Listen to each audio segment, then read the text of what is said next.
अस्सलाम वालेकुम दोस्तों, मेरा नाम ज़ीशान अकबर है। ये video soil mechanics and foundation engineering के एमसीक्यूज़ का पार्ट 14th है।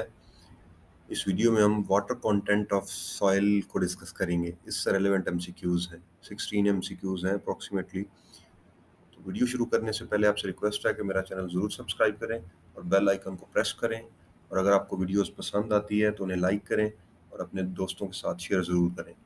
Thank you very much. First question of this video is about the water content definition. Water content is the ratio of water content. This is not degree of saturation. Water content is the ratio of weight of water to weight of solids, soil solids after oven drying. तो weight of water to weight of solids की ratio है water content. क्या आपने oven dry करने से पहले wait करना है सैंपल का, और oven dry after 24 hours over drawing फिर वेट करेंगे, तो जो डिफरेंस आएगा वो वेट ऑफ वाटर होगा, और जो फाइनल वेट है वो आपका वेट ऑफ वाटर है। सिंपली हम अगर इसको मैथमेटिकल फार्मूला में लिखना चाहें, सॉरी, तो ये इस तरह से बनेगा कि बिफोर ओवन ड्राइंग वेट जो था वो W1 है, और आफ्टर ओवन ड्राइंग वेट जो W2 है, तो W1 minus W2 over W2 करेंगे, तो इस तरह से आपको क्या मिल जाएगा, वाटर कंटेंट मिल जाएगा। Next question is the water content of soil sample can not be determined by dash method. कौन सा मेथड है जिससे आप वाटर कंटेंट डिटरमाइन नहीं कर सकते? That is pipette method. Pipette method के जरिए से आप वाटर कंटेंट मेजर नहीं कर सकते, उससे स्पेसिफिक ग्रेविटी एटसेट्रा डिटरमाइन किया जा सकता है।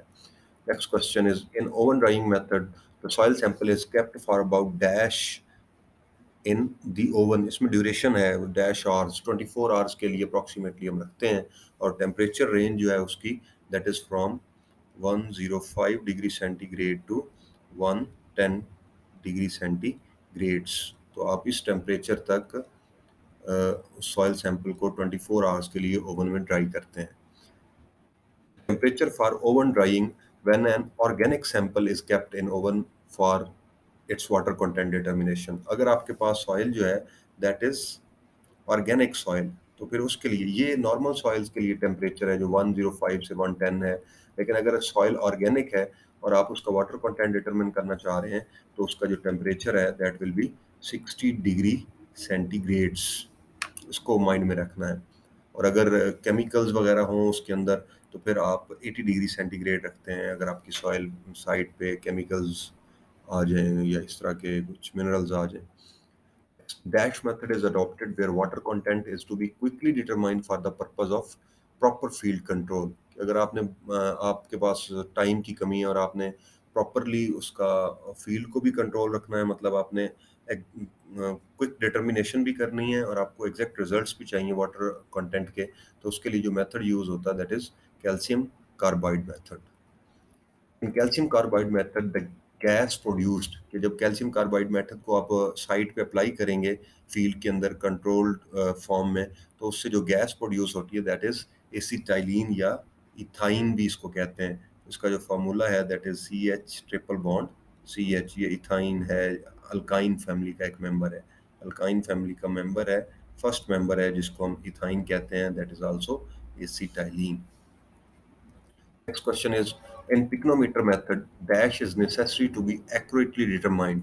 अगर पिक्नोमीटर मेथड के अंदर आप किसी भी सॉइल को यूज करते हैं, तो किस चीज की वैल्यू उस सॉइल में इंपॉर्टेंट है, that is specific gravity of the soil. Specific gravity of the soil अगर आपको एक्यूरेटली डिटरमाइन नहीं है, आप मालूम नहीं कर चुके, उसको नहीं पता आपको, तो फिर आप पिक्नोमीटर मेथड को सॉइल क्लासिफिकेशन के लिए यूज नहीं कर सकते।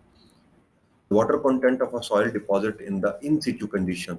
अब वो था कंट्रोलिंग फैक्टर जो पीछे हमने सेकंड लास्ट एमसीक्यूज देखा है। The water content of soil deposit in the in situ condition is determined by the dash method. तो दैट इज रेडिएशन मेथड। कि आपके पास water content of soil deposit वो है साइड सॉइल या कोई भी आपकी कंडीशन सॉइल है, यहाँ पे सॉइल डिपॉजिट है, मतलब बाहर से आपने जो सॉइल डिपॉजिट की है उस साइड पे लाके उसकी अगर आपने वाटर कंटेंट मालूम करना है, तो वो रेडिएशन मेथड से होगा। That is done by with the help of radiation method.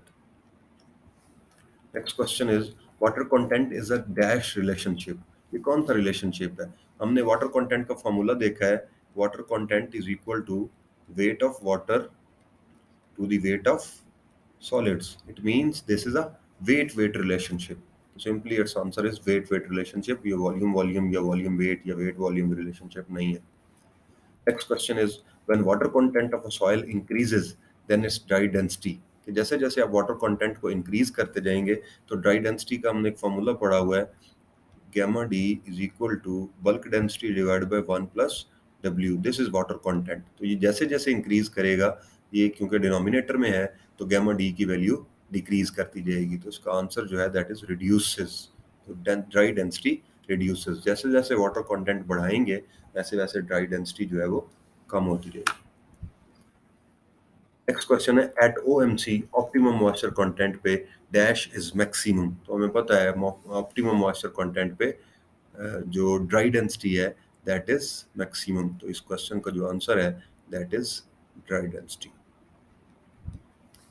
या ड्राई यूनिट वेट भी कहते हैं उसको, ड्राई डेंसिटी या ड्राई यूनिट वेट. अब इसको अगर हम ग्राफ में देखें तो इस तरह का ग्राफ बनता है. मॉइस्चर कंटेंट लेते हैं हम एक्स एक्सिस पे और डेंसिटी लेते हैं हम वाई एक्सिस पे, तो इस तरह का एक ग्राफ क्रिएट होता है. तो यहाँ पे जो मॉइस्चर कंटेंट होता है, यहाँ पे इसको हम ओ एम सी कहते हैं, ऑप्टिमम मॉइस्चर कंटेंट. इस पे देखें डेंसिटी जो है वो मैक्सिमम है, इससे कम वैल्यूज आ रही हैं. ज़्यादा बढ़ाएंगे वाटर कंटेंट या कम करेंगे तो डेंसिटी की वैल्यू कम होगी, लेकिन ऑप्टिमम पे जाके ड्राई डेंसिटी की वैल्यू मैक्सिमम होती है. Next question is if water content is increased or decreased from optimum, dry density reduces. तो सिंपली मैंने लास्ट फिगर में आपको दिखाया है कि अगर हम वाटर कंटेंट को ऑप्टिमम वैल्यू से बढ़ाएंगे या कम करेंगे तो ड्राई डेंसिटी कम हो जाएगी, वो उससे ज़्यादा वैल्यू पे कभी भी नहीं जा सकती.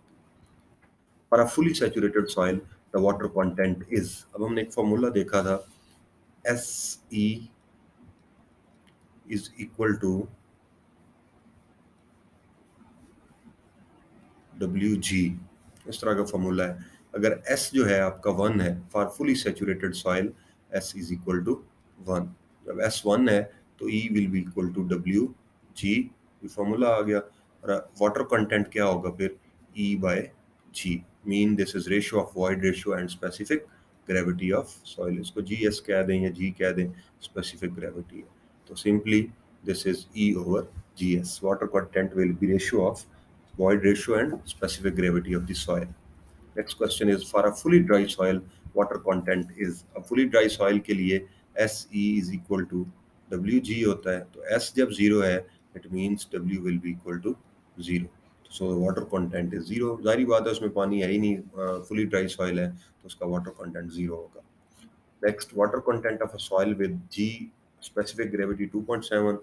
वही फार्मूला अगर हम अप्लाई करें, SE is equal to WG, तो S यहाँ पे 82% है, E की वैल्यू 0.66 है, W हमने फाइंड करना है और G 2.7 है. तो 2.7 इधर जाके डिवाइड हो जाएगा, तो हम दोनों साइडों को 2.7 पे डिवाइड कर देते हैं. 2.7 पे इधर भी, तो ये 2.7 से 2.7 कटेगा. जब इनको मल्टीप्लाई करके 2.7 पे डिवाइड करेंगे तो आंसर विल बी नियरली 20%.